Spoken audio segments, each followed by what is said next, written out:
बिस्मिल्लाहिर्रहमानिर्रहीम। अस्सलाम वालेकुम। आज मैं आपको स्ट्रॉबेरी जैम बनाने की बहुत ही आसान रेसिपी दूंगी। स्ट्रॉबेरी जैम बनाने के लिए आप अच्छी सी रेड रेड स्ट्रॉबेरीज ले लीजिएगा और इन्हें वॉश करके इसका ऊपर का ग्रीन पार्ट उतार दीजिएगा और इसे रफली काट लीजिएगा। और यहाँ मेरे पास तकरीबन आधा किलो स्ट्रॉबेरीज हैं और चीनी 250 ग्राम। अगर आप बहुत ज्यादा मीठा पसंद करते हैं तो आप 250 ग्राम से 500 ग्राम तक चीनी ले सकते हैं। और फ्रेश नींबू का रस 2 टेबल स्पून। और आपने जिसमें जैम बनाकर रखनी है कोई भी जार या बोतल चाहिए होगी इस तरह की। और इस बोतल या जार का साफ होना बहुत जरूरी है और इसे आप ढक्कन समेत पानी में उबालकर खुश्क कर लीजिएगा या फिर उबलते हुए पानी में बोतल को डालकर बॉईल करके ओवन में डालकर खुश्क कर सकते हैं।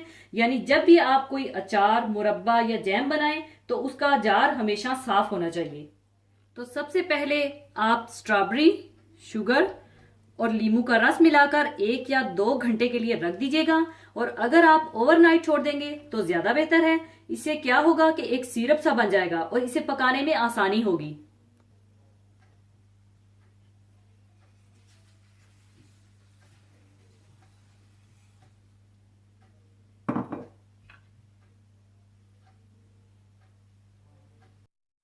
अब इसे अच्छा सा मिलाकर 1 से 2 घंटे के लिए छोड़ दें।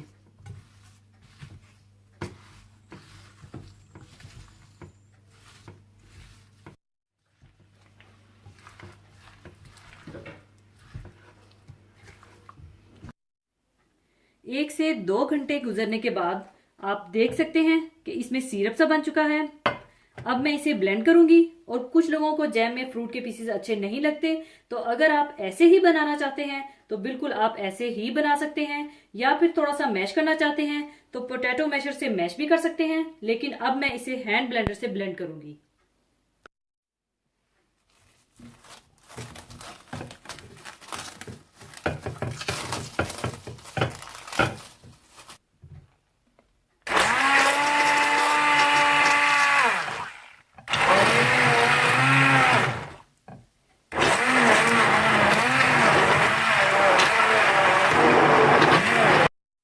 ब्लेंड करने के बाद आप इसे पकने के लिए चढ़ा दें।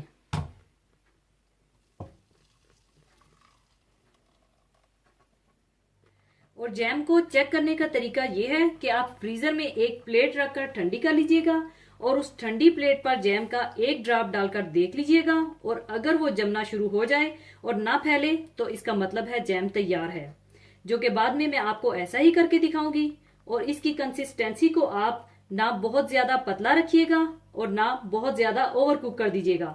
अगर ओवर कुक किया तो ये पत्थर की तरह सख्त हो जाएगी और अगर आपने बहुत ज्यादा पतला रख दिया तो वो आप स्प्रेड नहीं कर सकेंगे।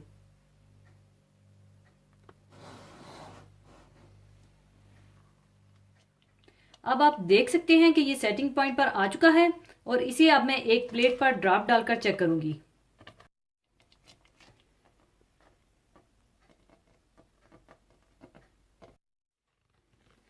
आप देख सकते हैं कि ये जमना शुरू हो गया है और तैयार हो चुका है। और अब मैं इसे एक बोतल में डाल लूंगी।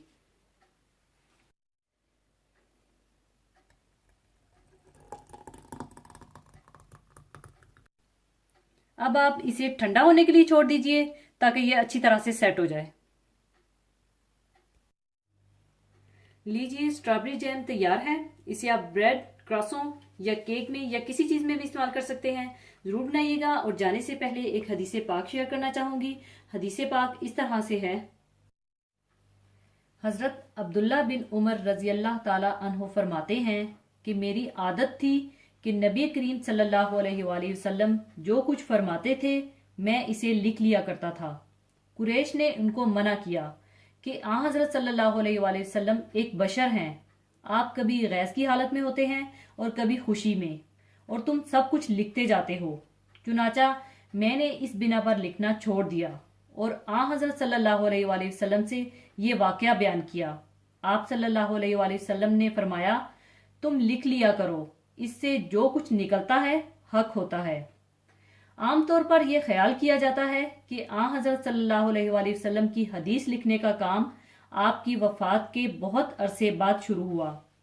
लेकिन ये हदीस इस बात का खुला सबूत है कि किताबतो हदीस खुद आप सल्लल्लाहु अलैहि वसल्लम के दौरे मुबारक ही में शुरू हो गई थी। ये बात यकीनी है कि इब्तदाई दौर में आप सल्लल्लाहु अलैहि वसल्लम ने कुरान के अलावा किसी और चीज को ज़ब्ते तहरीर में लाने से मना फरमा दिया था, लेकिन बाद में इसकी इजाजत दे दी थी और मुतअद्दिद हदीसों से ये बात साबित है। मसलन सही बुखारी किताबुल इल्म बाबुल इल्म में इस सिलसिले की मुतअद्दिद रवायतें मौजूद हैं। हजरत अली रजी अल्लाह ताला अन्हो के हवाले से रवायत मौजूद है कि उनके पास एक सहीफा था जिसमें बाज हदीसें कलमबंद थी। इसी बाब में हजरत अबू हुरैरा रजी अल्लाह ताला अन्हु की रवायत से आता है कि फतह मक्का के मौका पर आप सल्लल्लाहु अलैहि वसल्लम ने जो खुतबा दिया था वो यमन से आए हुए एक फर्द की दरख्वास्त पर इन्हें लिख कर दिया गया। सही बुखारी में हजरत अबू हुरैरा रजी अल्लाह ताला अन्हु का एक बयान दर्ज है कि हजरत सल्लल्लाहु अलैहि वसल्लम के सहाबियों में हजूर सल्लल्लाहु अलैहि वसल्लम की हदीसों का बयान करने वाला मुझसे ज्यादा कोई नहीं है सवाए अब्दुल्ला बिन उमर, इसलिए कि वो नबी करीम सल्लल्लाहु अलैहि वसल्लम की अहादीस लिख लिया करते थे। एक बार आप सल्लल्लाहु अलैहि वसल्लम के हुक्म से उन तमाम अफराद के नाम ज़ब्ते तहरीर में लाए गए जो उस वक्त तक इस्लाम कबूल कर चुके थे। एक रवायत में आता है कि आप सल्लल्लाहु अलैहि वसल्लम ने अहले यमन को बाज अहकाम लिखवा कर भिजवाए थे।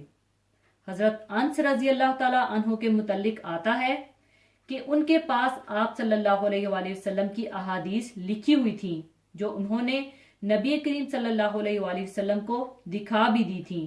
इन तमाम हवालों से ये बात साबित हो जाती है कि खुद नबी करीम सल्लल्लाहु अलैहि वसल्लम की हयात ही में आपके फरामीन लिखने का काम शुरू हो चुका था। अलबत्ता ये जरूर है कि इस दौर में किताबतो हदीस की किसी नज़्मो तरतीब के बगैर हुई। सहाबाए किराम का लिखा हुआ सरमाया उनके शागिर्दों ने उनसे हासिल किया। हजरत अबू हुरैरा रजी अल्लाह ताला अन्हो के 800 शागिर्द थे जिन्होंने उनसे इल्मे हदीस हासिल किया।